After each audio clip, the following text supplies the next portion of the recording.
Hello friends, welcome again to my videos on Geography for class 9th of NCERT textbook. Friends, इस video में मैं आपके साथ में आपकी बुक के चैप्टर नंबर 3 जिसका कि टाइटल है ड्रेनेज, जैसा कि आप अपनी स्क्रीन पर भी देख पा रहे हैं, तो मैं इस चैप्टर के सभी क्वेश्चंस के आंसर्स को डिस्कस कर रहा हूं। इन सभी आंसर्स को मैंने ज़रूरत के अकॉर्डिंग पॉइंट वाइज लिखा है और साथ ही साथ हर एक आंसर में कीवर्ड्स को भी बोल्ड किया हुआ है। ऐसा करने से आपको आंसर को समझने में, उसको याद करने में और साथ ही साथ एग्जाम्स में अपने आंसर को लिखने में काफ़ी मदद मिलेगी। इसके साथ साथ जहाँ जहाँ पर रिक्वायर्ड है वहाँ वहाँ पर मैंने आंसर को एक्सप्लेन भी किया हुआ है। तो चलिए अब हम स्टार्ट करते हैं। लेकिन फिर भी अपने क्वेश्चंस और उनके आंसर्स पर जाने से पहले मैं 1 मिनट के लिए आपको ड्रेनेज टर्म का मीनिंग बता देता हूँ कि ड्रेनेज से हमारा क्या मतलब होता है। तो देखिए, ड्रेनेज से मतलब होता है एक रिवर सिस्टम से, यानी कि एक रिवर और उसकी ट्रिब्यूटरीज जब एक किसी पर्टिकुलर एरिया को ड्रेन करती हैं या एक पर्टिकुलर एरिया से बहती हैं, तो उस रिवर और उसकी ट्रिब्यूटरीज को मिलाकर के जो सिस्टम बनता है उसको ड्रेनेज कहते हैं। तो ये ड्रेनेज के बारे में एक उसके टर्म के बारे में एक्सप्लेनेशन था। अब हम आगे बढ़ते हैं, क्वेश्चन नंबर 1 पर आते हैं। Question 1 is a multiple choice question. इसमें हमें ऑल्टरनेटिव सही चूज करना है। First part is which one of the following describes the drainage patterns resembling the branches of tree? कि इनमें से कौन सा ड्रेनेज का पैटर्न ट्री की ब्रांचेस से रिजेंबल करता है? तो इसके 4 ऑप्शंस हैं, रेडियल, डेंड्रिटिक, सेंट्रीफ्यूगल और ट्रेलिस। तो इसका सही जवाब है डेंड्रिक, यानी कि डेंड्रिटिक जो फॉर्मेशन है ड्रेनेज की वो ट्री से रिजेंबल करती है। Second, in which of the following states is Wular lake located? इनमें से किस स्टेट में वुलर लेक है? So we know the answer, it is option number D, that is Jammu and Kashmir. Now next question is the river Narmada has its source at? कि जो river Narmada है वो कहाँ से ओरिजिनेट होती है? तो नर्मदा रिवर जो है वो अमरकंटक हिल्स से ओरिजिनेट होती है। Which one of the following lakes is a salt water lake? इनमें से कौन सी लेक सॉल्ट वाटर लेक है? And the right answer is option number A, that is Sambhar lake. Next question is which one of the following is the longest river of the peninsular India? इनमें से कौन सी peninsular India की सबसे लंबी नदी है? And the answer is option number C, that is Godavari. Next is which one amongst the following rivers flows through a rift valley? कि इनमें से कौन सी रिवर एक रिफ्ट वैली में से होकर निकलती है? तो उसका जवाब है D, Tapi, that is Tapi नदी। जो नदी है वो रिफ्ट वैली में से होकर निकलती है। ये हमारे मल्टीपल चॉइस क्वेश्चन थे। अब हम सेकंड क्वेश्चन पर आते हैं। Second question is What is meant by a water divide? Give an example. Water divide से हम क्या समझते हैं? The answer is any elevated area such as mountain or upland separates 2 drainage basins. Such an upland is known as water divide. कि जब एक ऐसा elevated area, एक ऊंचा उठा हुआ एरिया, चाहे तो वो एक माउंटेन हो या एक अपलैंड हो, तो जब वो 2 बेसिन्स को सेपरेट करता है तो ऐसे एलिवेटेड एरिया को हम वाटर डिवाइड के नाम से जानते हैं। और इसका बेस्ट एग्जांपल है वेस्टर्न घाट्स।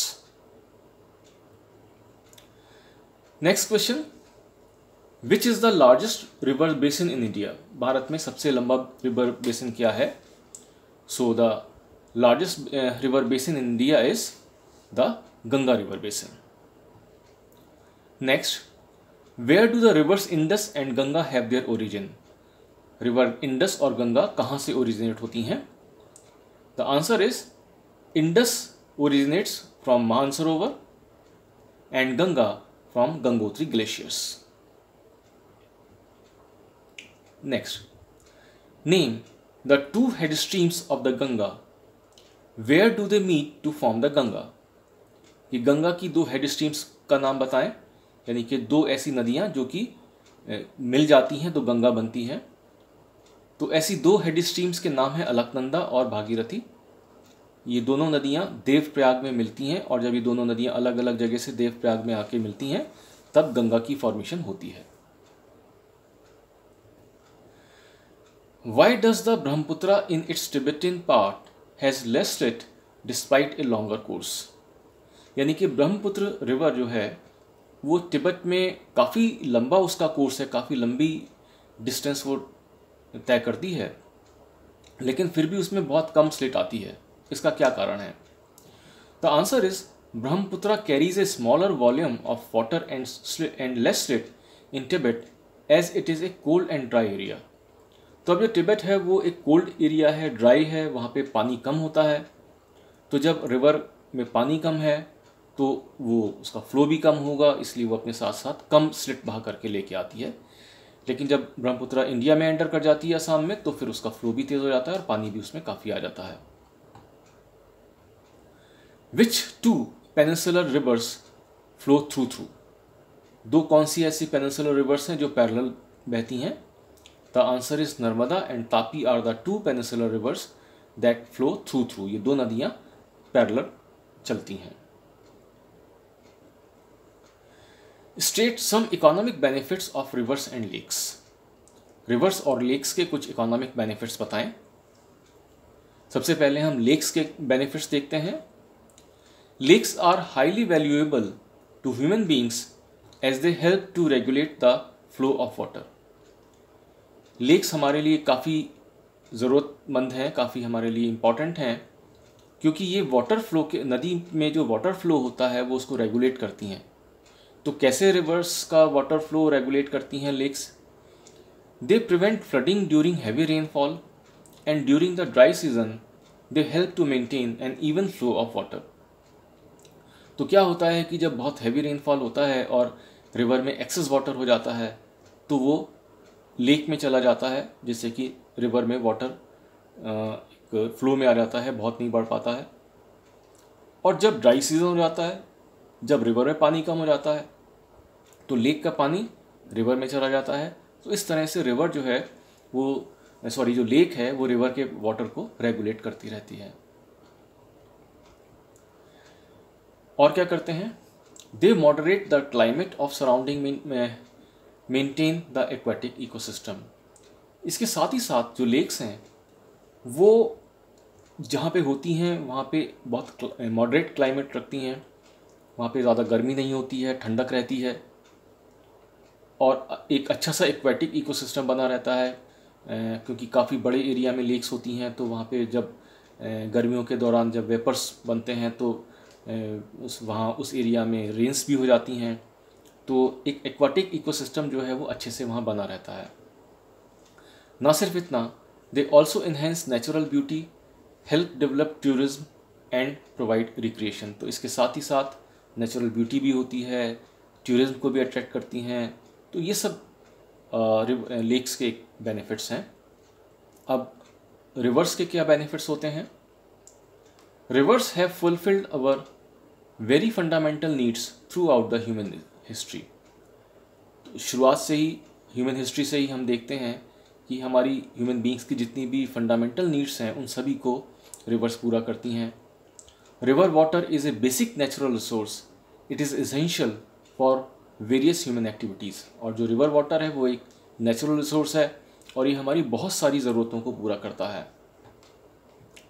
कौन कौन सी ज़रूरतें होती हैं? It is very important to use for river irrigation, navigation, hydro power generation, particularly in a country like India, where agriculture is the major source of livelihood of the majority of its population। यानी कि reverse के मदद से हम irrigation करते हैं, navigation करते हैं, इलेक्ट्रिसिटी का जनरेशन होता है, एग्रीकल्चर में बहुत काम आती हैं। तो जितने भी हमारी ज़िंदगी से जुड़े हुए मैटर्स हैं उन सब में रिवर्स का बहुत इंपॉर्टेंट रोल होता है। Next question is, below are given names of a few lakes of India, group them under 2 categories, natural and created by human beings. तो अब इस क्वेश्चन में हमको 2 कैटेगरीज बनानी है लेक्स की, एक तो नेचुरल लेक्स हैं और दूसरी जिनको कि ह्यूमन बींग्स ने बनाया है। तो मैंने नेक्स्ट स्लाइड में इसका जवाब लिखा हुआ है, आप देख सकते हैं कि यहाँ पे पहली कैटेगरी है नेचुरल लेक की। तो कौन कौन सी नेचुरल लेक्स हैं? वुलर, नैनीताल, बारापानी, सांबर, डल, भीमताल, लोकटक, चिल्का एंड पुलिकट। अब ह्यूमन मेड कौन कौन सी हैं? गोविंद सागर, निज़ाम सागर, नागार्जुन सागर, राणा प्रताप सागर और हीराकुंड। 4th क्वेश्चन पर आते हैं, discuss the difference between the Himalayan and the peninsular reverse. Himalayan और पेनिनसुलर रिवर्स के बीच में हमें यहाँ पे अंतर बताना है। सबसे पहले हम हिमालयन रिवर्स की बात करते हैं। Most of the Himalayan rivers are perennial, so they carry water throughout the year. तो हिमालय, जितनी भी हिमालय से निकलने वाली रिवर्स हैं वो सब पेरेनियल हैं, यानी कि वो सालों साल पानी से भरी रहती हैं। और इसीलिए मतलब वो, क्योंकि जो रिवर्स का जो सोर्स है वही ऐसा है कि वो पहाड़ों पर जो बर्फ़ होती है वो पिघलती है और वो नदियाँ पूरे साल पानी से भरी रहती हैं। They cut through the mountains making gorges, ये पहाड़ों को काट काट के बड़े बड़े गॉर्जेस बनाती हैं। The Himalayan reverse have long courses and carry huge loads of slit and sand. Himalayan reverse का बहुत लंबा कोर्स होता है, बहुत इनका जो ये बहुत लंबे दूरी तक बहती हैं, बहुत लेंदी होती हैं ये रिवर्स, और इसीलिए इनमें साथ साथ बहुत सारी स्लिट और सैंड भी इनके साथ साथ बहते रहते हैं। They form meanders and oxbow lakes in middle and lower courses and many other depositional features in their flood plains. इसके साथ साथ जब ये रिवर्स पहाड़ों से नीचे उतर आती हैं, जब लोअर कोर्स में आ जाती हैं, नीचे आ जाती हैं, मैदान में आ जाती हैं, तो ये मींडर्स बनाती हैं, यानी कि ये जिगजैग चलती हैं, ये टेढ़ी मेढ़ी होकर चलती हैं, एक स्ट्रेट लाइन में नहीं चलती हैं। और साथ साथ ऑक्सबो लेक्स बनाती हैं, यानी कि जो यू शेप की लेक्स होती हैं उस तरीके की लेक्स को ये बनाती हैं। And in many other depositional features, और जो इनके फ्लड प्लेन्स होते हैं वहाँ पे ये बहुत सारे अपने साथ बहा करके सॉइल है, इसके साथ साथ वहाँ पे ये स्लिट बहा करके ले आते हैं, जैसे कि बहुत फर्टाइल फ्लड प्लेन्स रिवर के साथ साथ बनते चले जाते हैं। अब पेनिनसुलर रिवर्स के बारे में बात करते हैं। The peninsular rivers are seasonal and shallow. तो जो पेनिनसुलर रिवर्स होती हैं वो सीजनल होती हैं, बरसात के मौसम में तो इनमें पानी होता है, लेकिन जब बरसात ख़त्म होती है तो पानी ख़त्म हो जाता है, कम हो जाता है, और इसी कारण से शैलो होती हैं, यानी कि बहुत ज़्यादा गहरी भी नहीं होती हैं। दे हैव स्मॉल कोर्सेज, इनकी लेंथ भी कम होती है, और साथ ही छोटे छोटे डेल्टा बनाती हैं, क्योंकि जब पानी कम होता है तो डेल्टा भी छोटे बनते हैं। They do not perform intensive erosional activity in their upper courses. और जब ये पहाड़ों पर भी होती हैं, जब ये हिल्स पर भी चलती हैं, तो भी ये बहुत ज़्यादा लैंड इरोजन नहीं करती हैं, क्योंकि इनमें फ्लो ऑफ वाटर काफ़ी कम होता है। Now we have to compare the east flowing rivers and the west flowing rivers of the peninsular plateau. The answer is east flowing rivers. अब कुछ जो peninsular plateau है वहाँ से कुछ तो रिवर्स जो है वो ईस्ट फ्लोइंग है, यानी कि वो बह करके अल्टीमेटली बे ऑफ बंगाल में मर्ज हो जाती हैं, और जो वेस्ट फ्लोइंग रिवर्स हैं वो वेस्ट की तरफ बहती हैं और अल्टीमेटली अरेबियन सी में मर्ज हो जाती हैं। तो ज़रा देखते हैं इनकी क्या क्या क्वालिटीज़ हैं। First of all east flowing reverse.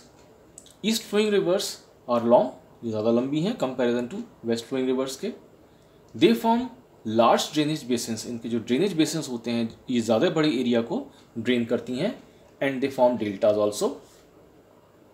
As far as west flowing rivers are concern, they are short in length, they form small drainage basins, and they form estuaries. Estuary का मतलब होता है कि ईस्टरी वो जगह होती है जहाँ पर जाकर के कोई रिवर सी में मिलती है, तो वो एरिया थोड़ा सा ब्रॉड हो जाता है, वो चौड़ा एरिया हो जाता है, पानी वहाँ पे ज़्यादा जगह फैल जाता है। तो ऐसी जगहों को हम ईस्टरी के नाम से जानते हैं। Next question is 6th, why are rivers important for the country's economy. अब ये जो क्वेश्चन है ये सेकेंड क्वेश्चन का एक पार्ट है, उसी का रिपीटिशन है, तो वही मैंने यहाँ लिखा हुआ है, आप इसका जवाब देख सकते हैं। ये वही जवाब मैंने यहाँ पे रिपीट किया हुआ है, दोनों जगह पे आप इसी क्वेश्चन का आंसर लिख सकते हैं। So friends, this way I discussed all the questions that are given in your textbook for geography. I have tried to discuss them for the maximum benefit of the students. मुझे उम्मीद है कि आपके लिए काफ़ी काम आएंगे क्वेश्चंस। तो इस तरह से आप मेरी वीडियो देखते रहिए, अपनी पढ़ाई करते रहिए। Have a nice time, God bless you.